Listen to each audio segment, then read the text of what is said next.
Hello, welcome to my latest video. Got some nice burnt sienna on this canvas.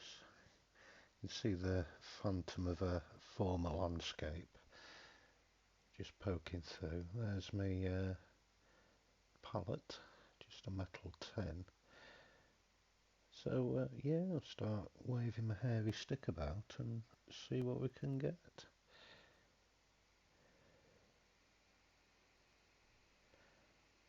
Just get everything set up. Going to talk quite quietly, a bit Sir David Attenborough, because Trudy's gone to bed. She's very understanding, so we often stay up and paint. Not all the time, sometimes. So here, just start with a bit of a horizon. I might have a little bit of a valley on the go. We'll see. See how it ends up. Happy 25th of October 2021. Hope you're all keeping well. I've been at work today, so yeah, came home and thought I'd let off some steam and do a bit of painting. Just a bit of anger in the sky straight away.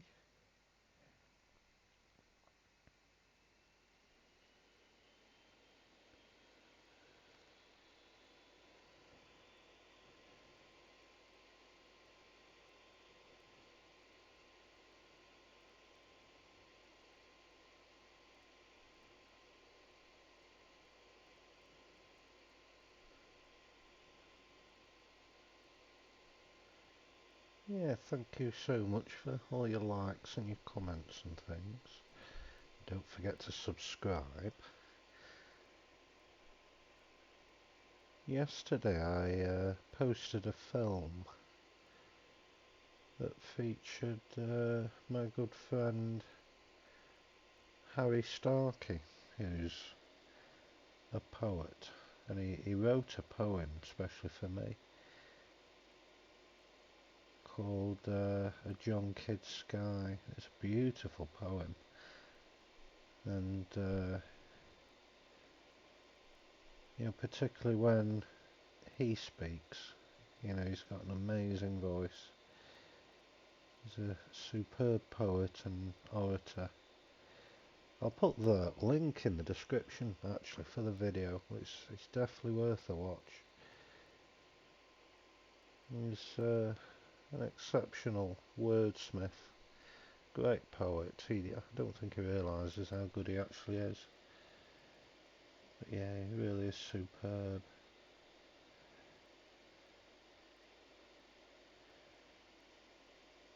You know, I've set my camera going. I'm not that convinced I've actually focused it properly, but I've started, so I'll carry on.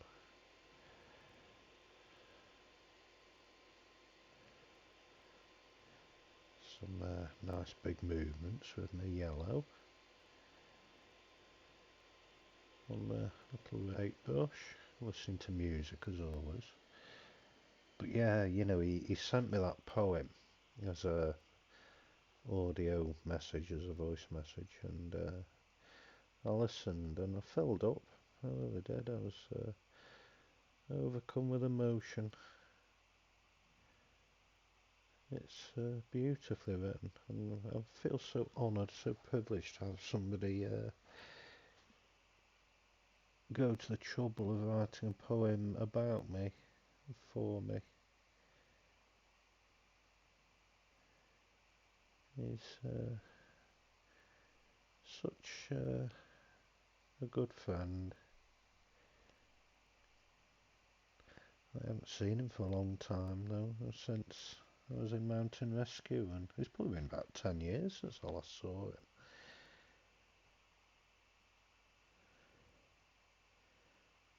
And next time I'm back home in the Peak District, I'll go and see him. We'll have a coffee together.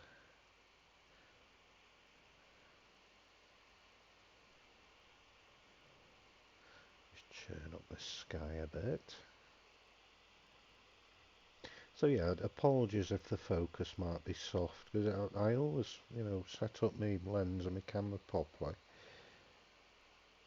But on this occasion, I think I've forgotten I've started the video, but hey.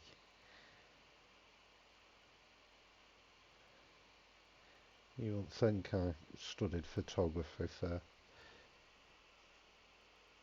3 years or so, but there we are.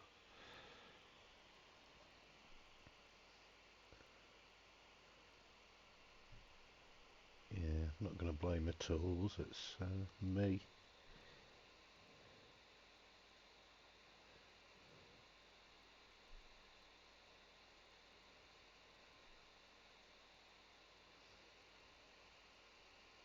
Incidentally, you might notice, some of the regulars to watching these, well, me one viewer, is on the left hand side there's a new painting that's just appeared, the blue one with the hell. That's actually an oil painting that I did. It's probably my first ever oil painting that I did over a year ago now. And I didn't like it at the time, I thought it was bloody horrible. And yeah, I got annoyed with it and just chucked it away in my studio, buried somewhere. And the other day I had a good old tidy around my studio and found it. And I was just astonished at how vivid the colours are. So I thought, yeah, I'll keep it. It's kind of spurred me on to do oil painting again. Just quickly sorting the camera out there, got it into focus. That's more like it, I think. I heard a satisfying noise of the lens locking on.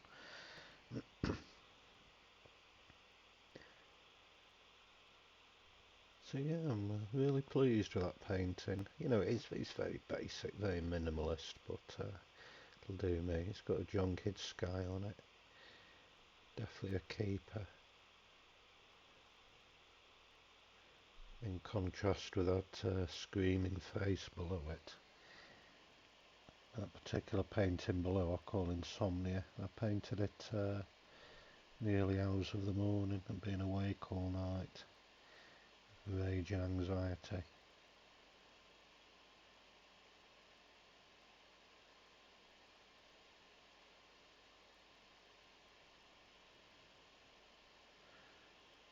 Yeah, quite pleased with this sky so far. We'll see where it takes us.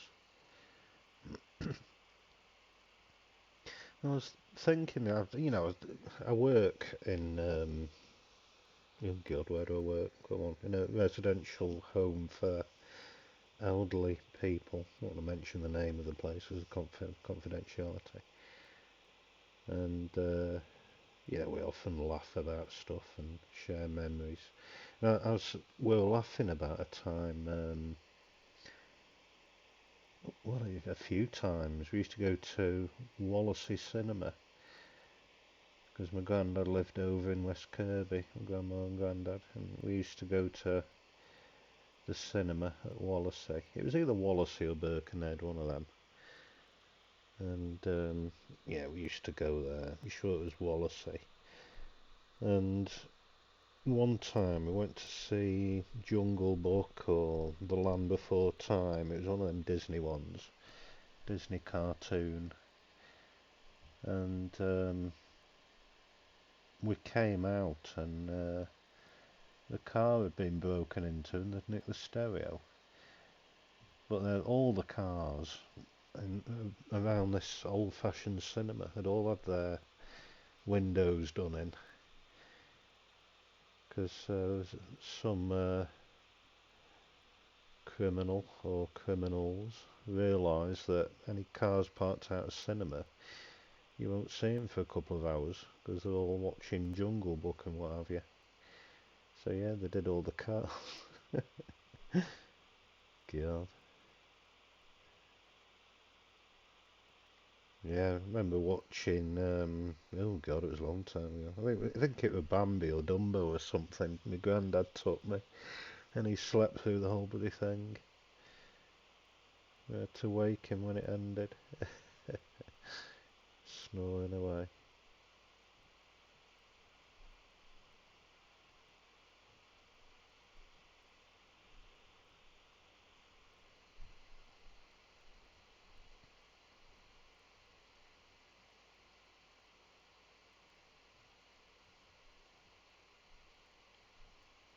Yeah, I was thinking today at work. It's a nice place to work. It's hard work doing what I do, but it means I maintain my status as a key worker,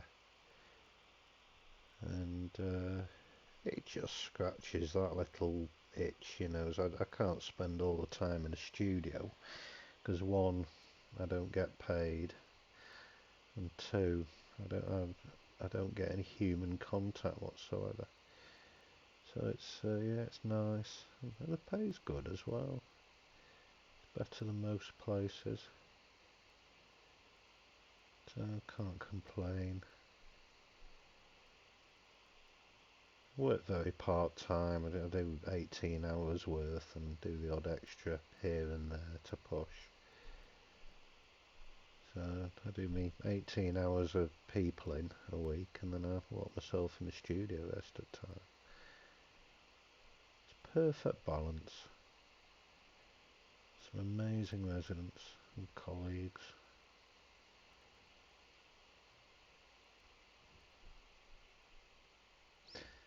Yeah, but there's always something funny happens. Again, I can't mention anything's a confidentiality. But we have, um, it's a really good home. It's a good company, and it's got all the mod cons.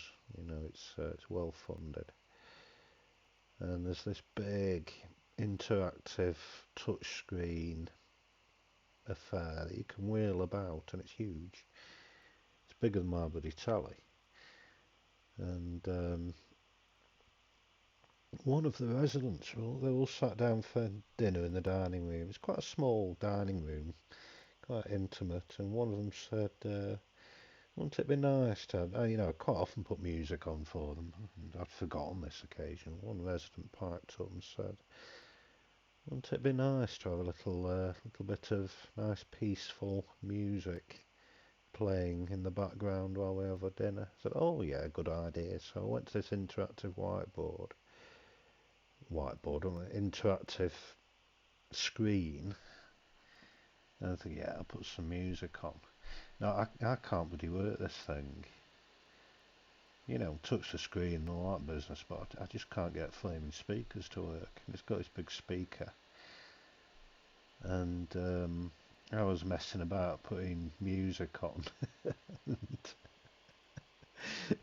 messing about with I couldn't get the sound. They were all there having dinner and chatting quietly, and I managed to get the speaker working, and it was on full flipping blast.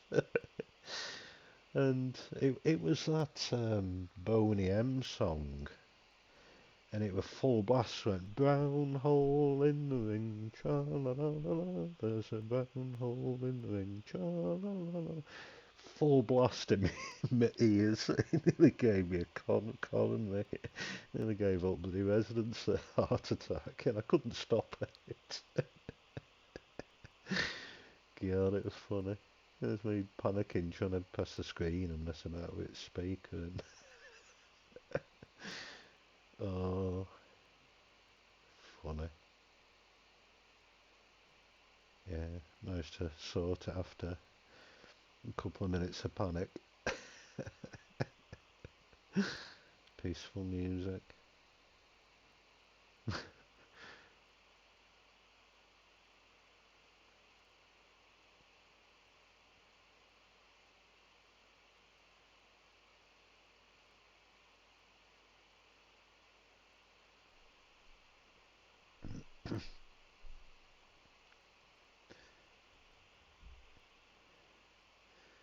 Yeah, then need to keep working a bit part-time.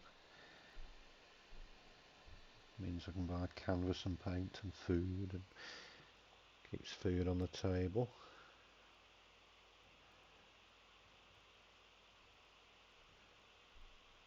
Yeah, it's coming on quite nicely, this. I'm not sure about the big black mass in the middle. I don't know. I might have to sit on it for a bit. We'll plod on, see what happens. But yeah, so far so good. We're 15 minutes in already, and we've got a painting. Little patches of blue in the sky.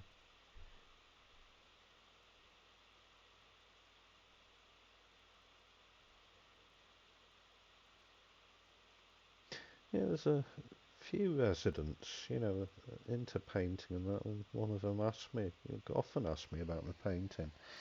So on this big interactive whiteboard job, I put on some of my films that I've made, and they're transfixed. They're fascinated by it this afternoon. I don't like blowing smoke up my arse, so I don't often talk about my work and that, but yeah, they're interested, and I put it on. And yeah, they loved it, asking bags of questions.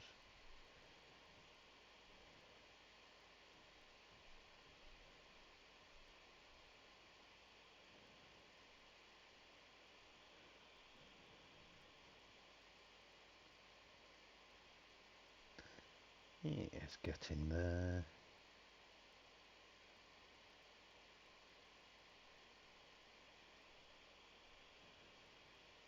Yeah, it's been a long time since I've been to the cinema. I can't remember what we went to watch. Oh, it was, what's the bloody thing? Scary one. Um, oh, Gordon Bennett, what's it called? Somewhat like Annabelle or something like that. Or Insidious. No, it was Insidious, that was it. Cracking film. But yeah, I'm not terribly keen on cinemas.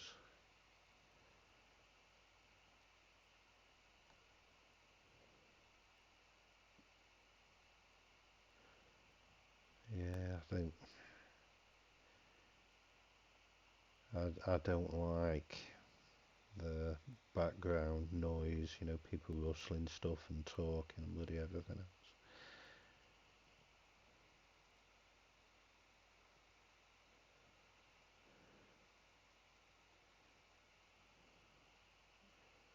Yeah, I like cinemas that, when you can guarantee it's going to be deserted, which is not very often. And I certainly haven't been since the lockdown, like so many other people.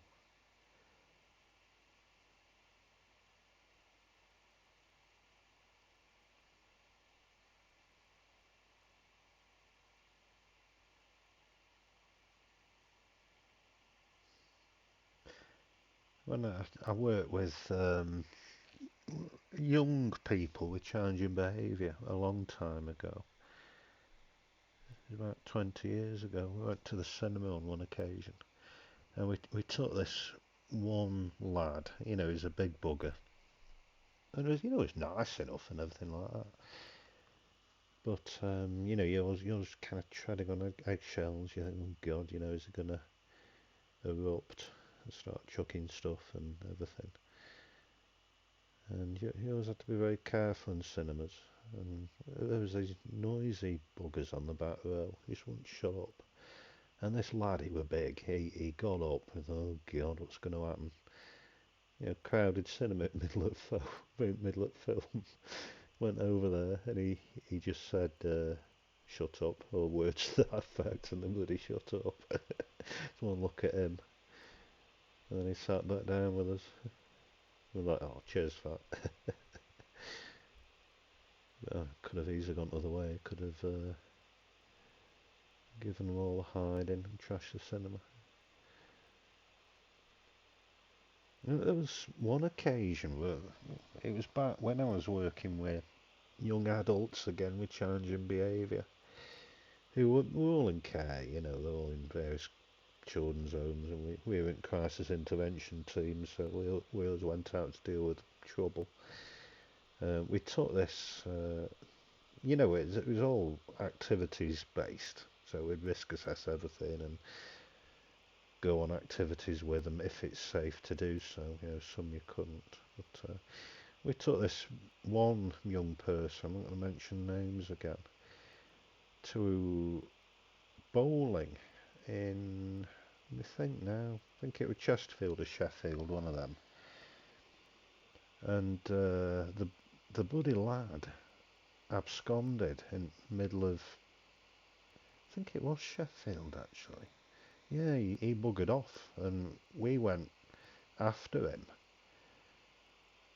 And the protocol is you do an initial search. I mean, we're not allowed to chase them because they could run into the road or whatever. Heaven forbid. So we just let them go.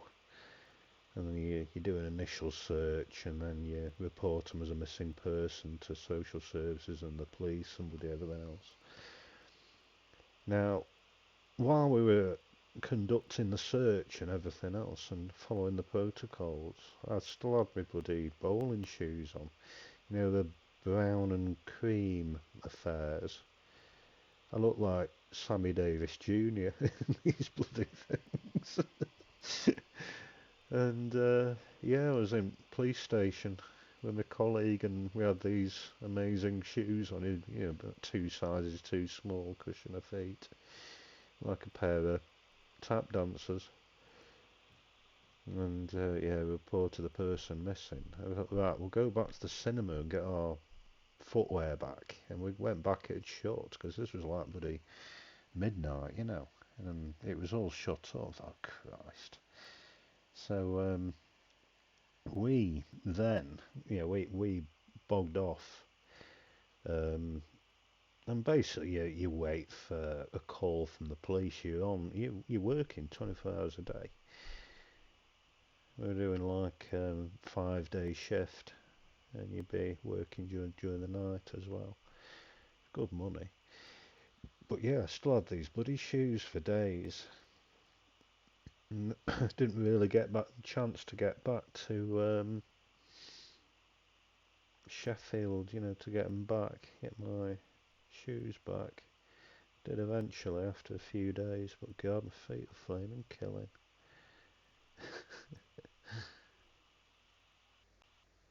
Yeah, it was quite common for young people to bugger off. They'd come back quickly most of the time. They're cold, or we found them, or we managed to talk them down. I remember one dramatic occasion.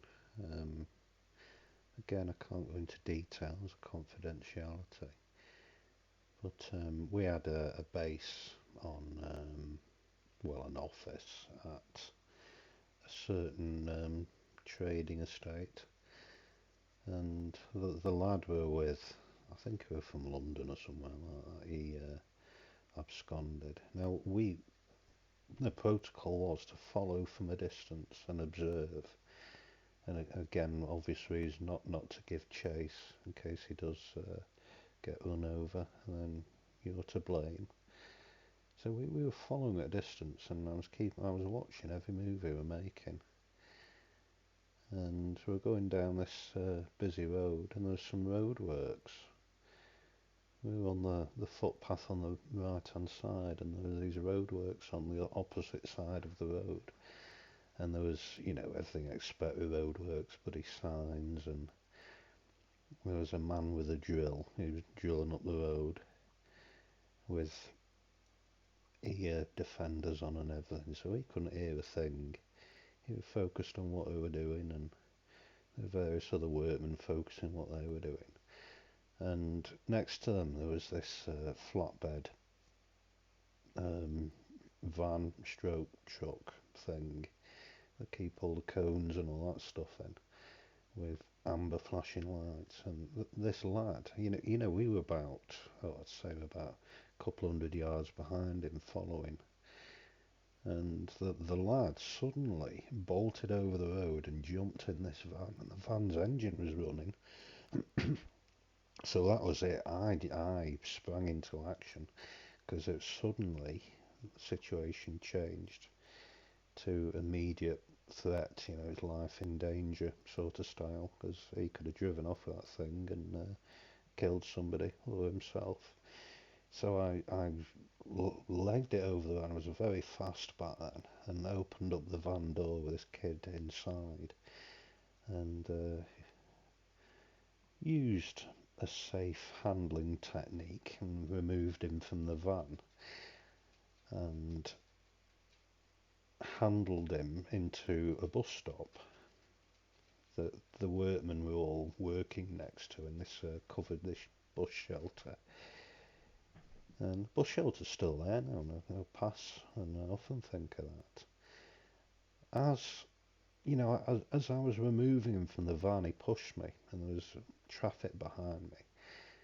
He tried pushing me, so that was it. I manoeuvred him into this bus stop to keep him contained and safe.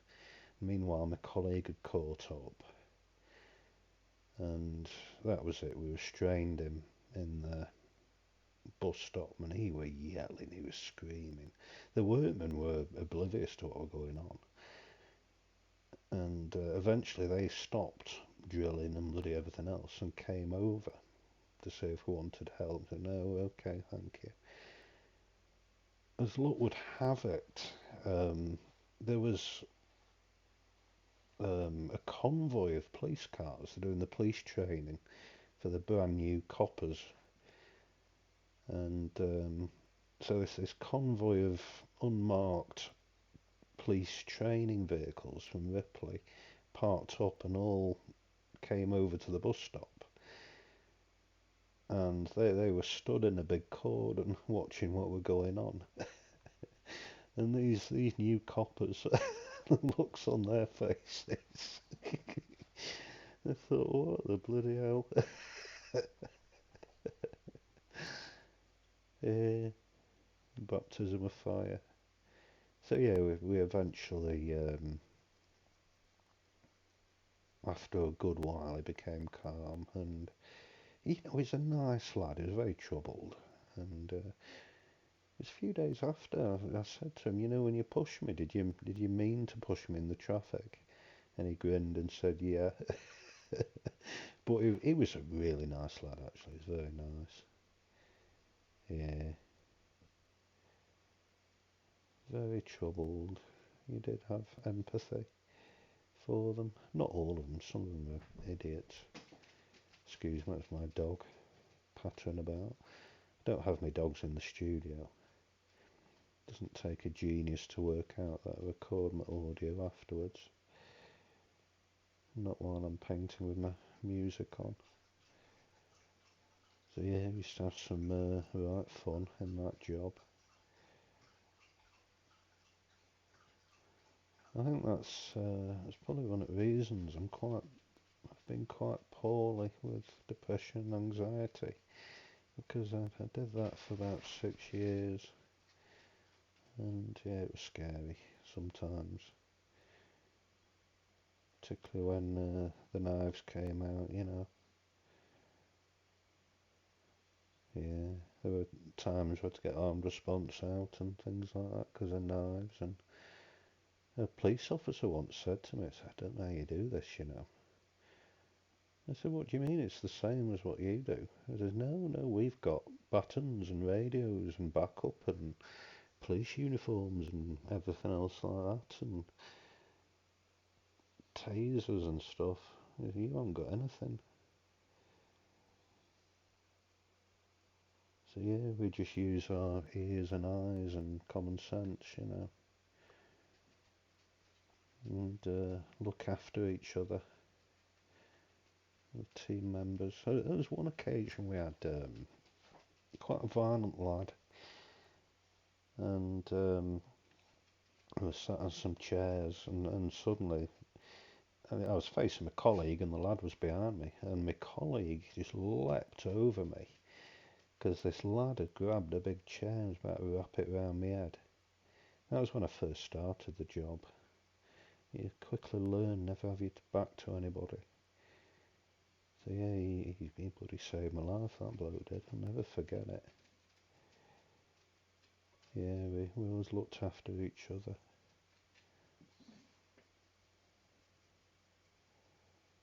Yeah, it was quite scary at times, but it was good. Camaraderie, we had some really good laughs. A lot of banter, a lot of fun at the same time. So it'd drive you crackers if you didn't have a laugh. It really would. Yeah, not many people lasted long in that job. There's a few of us did.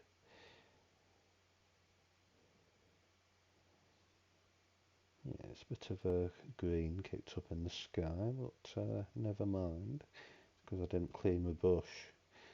Sometimes helps.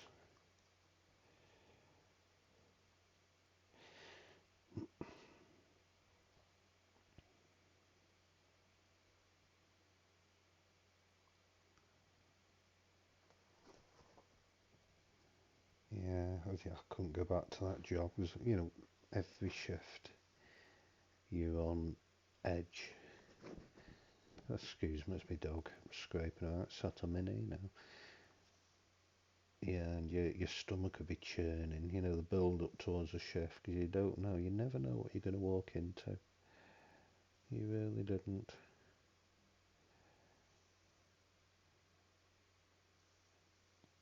Yeah, we had some very troubled people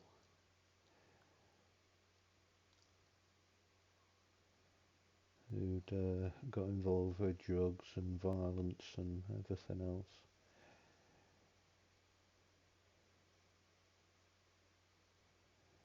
And yeah, we on call, and you'd be in London, and you'd be in Aberdeen, you could be in Anglesey, you'd be everywhere, all four corners of the nation.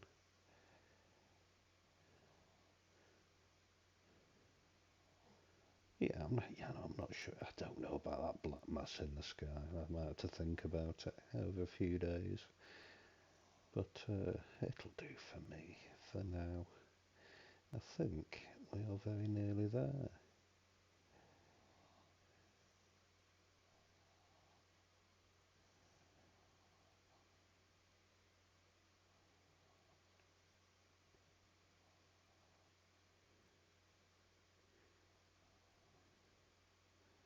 Yeah, as usual, I've only used one, two, three, five colours, something like that. Four colours? No, five colours.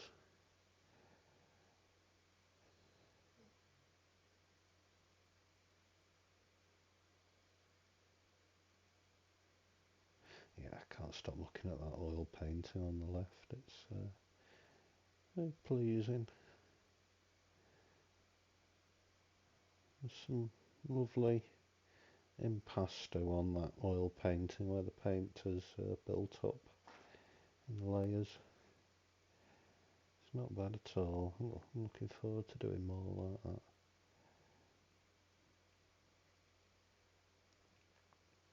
Yeah, a few finishing touches. I think we're almost there.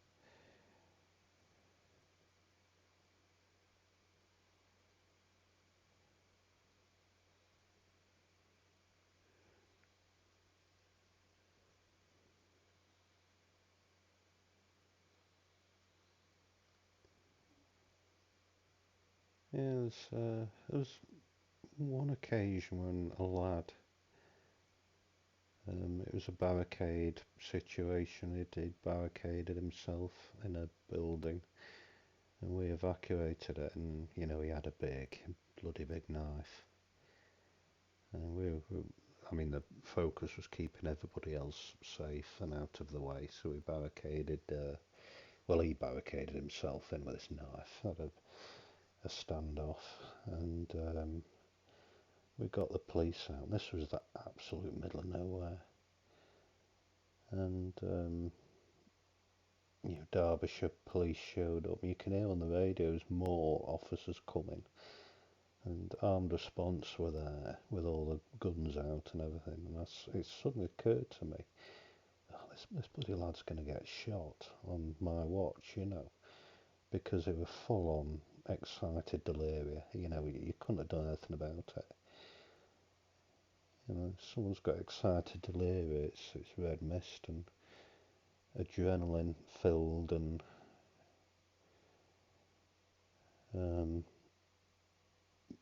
so he would have been strong as an ox. He could have easily stabbed somebody, easily killed somebody. And it was basically me and my mate and this guy with a big knife. And my mate was an ex-para, so he could handle himself. But when it came to knives, we didn't fanny about.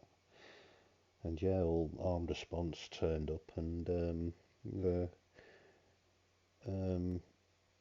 TSU van, the Territorial Support Unit, turned up, with all riot gear and, the building entry specialists, to knock the door down and everything else with shields. Now this lad came out shouting with this big bloody knife, and, all armed response were there and everything, pointing guns and shouting at him, and the TSU were there with the shields and everything, shouting at him. And there was this garage door behind him, and suddenly the TSU charged forward and smashed against him with the shields and just knocked him on his arse, knocked him unconscious, and disarmed him. And that was before the days of tasers. They didn't have a lot of options. So they did that and disarmed him, carted him off, and all of a sudden there's just me and my mate, just on our own, thinking, what the God, that's scary. Yeah, there's quite a lot of occasions like that. I quite like that shaft of light on the horizon coming through the clouds. Just a total accident there. Happy accident.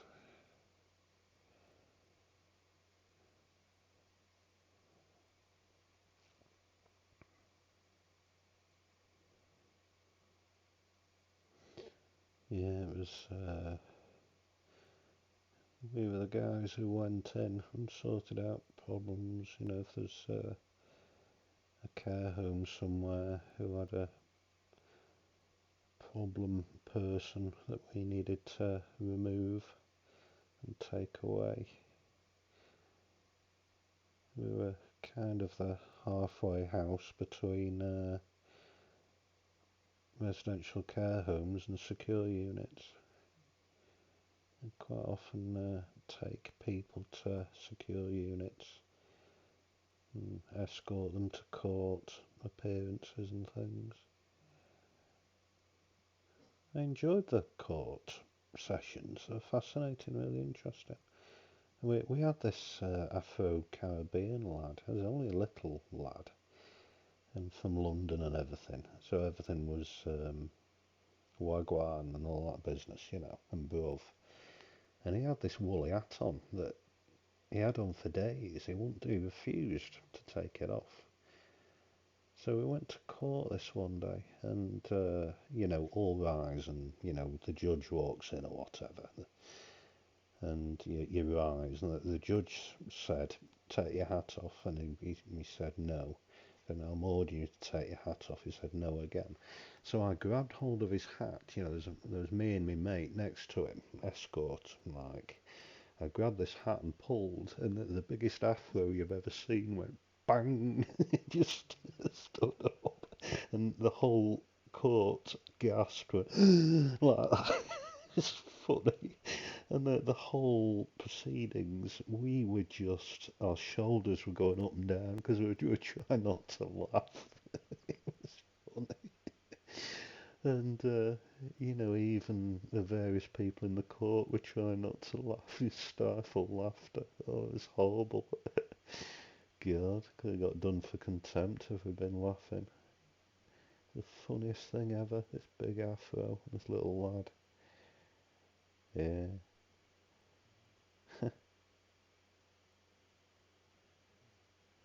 But yeah, it's coming on nicely. It's like, yeah, I do like that shaft of light, and I definitely leave that in. Not sure about the black mass, as I say, or the little patch of green that's above the shaft of light, but we shall see. I'll sit on it a few days, let it grow on me. But I think that is just about jobs are good and just about dandy. A few finishing touches and little details. We're very nearly there, I think.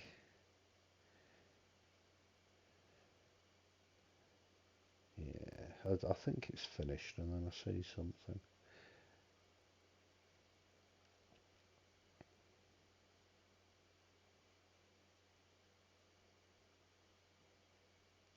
Yeah, I don't know how I did that shaft of light. Just an accident. Probably never be repeated. You know, if I tried painting a shaft of light, it would have been a disaster. I think accidental one like that is nice.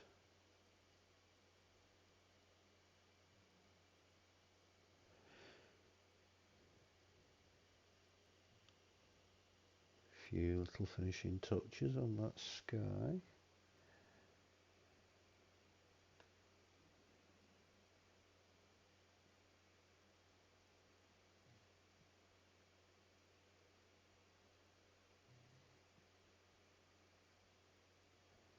Yeah, as I say, thank you so much for watching. Don't forget to subscribe.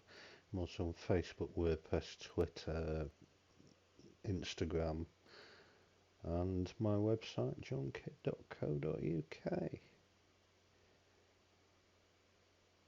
So yeah, I think we're there. Jobs are good. And thank you so much for taking the time to watch. Bye bye.